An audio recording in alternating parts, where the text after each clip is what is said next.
আসসালামু আলাইকুম রহমতুল্লাহ। তো সবাই লতির সাইজ এবং কোয়ালিটি দেখতেছিলেন যে বাড়িয়াকের লতি কেমন হয়। এখনও আমাদের হাফ বেলায় যে পরিমাণে লতি তোলা হয়েছে দেখেন কয় জায়গায় আমরা লতি প্রসেসিং করি।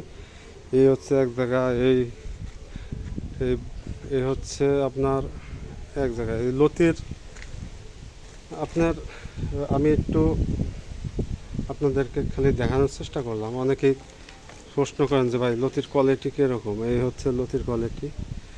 আর লতি বাছাবাছি করে এরকম একটু শিকড় মিকড় হেলান লাগে এই আর কি।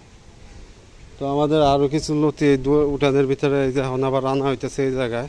তো লতি তো 10 থেকে 12 মণ লতি সংগ্রহ করলে অনেক জায়গা লাগে। দেন এটা বিছানো হয়েছে দিনের বেলা দেখে আপনাদেরকে মানে দেখানোর চেষ্টা করলাম আর কি। লতি প্রসেসিং করতে করতে রাত হয়, এজন্য আপনাদের ওই লতির ভিডিওগুলো ওরকমভাবে দিতে পারি না। এ হচ্ছে দুয়ারের ভিতরে এভাবে লতি সংগ্রহ করে এখানে রাখা হয়। আর আমরা এক ভাইকে 3-4 হাজার চারা দেওয়ার কারণে আজকে লতি একটু কম উঠবে, ওই দিক দিয়ে সময় গেছে আর কি। তো সবাই সুস্থ থাকবেন, ভালো থাকবেন, এতটুকুই আর কি। আর কী করবো, আর কিছু নাই।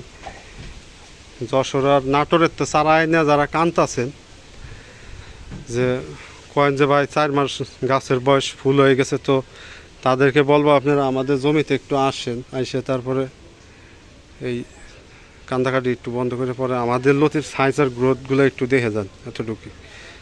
আর যারা সরজমিনে আসতেছেন অবশ্যই ফোন দিয়ে আসবেন। আর সবাই সুস্থ থাকবেন, ভালো থাকবেন। আসসালামু আলাইকুম রহমতুল্লাহি ওয়া বারাকাতুহু সবাইকে।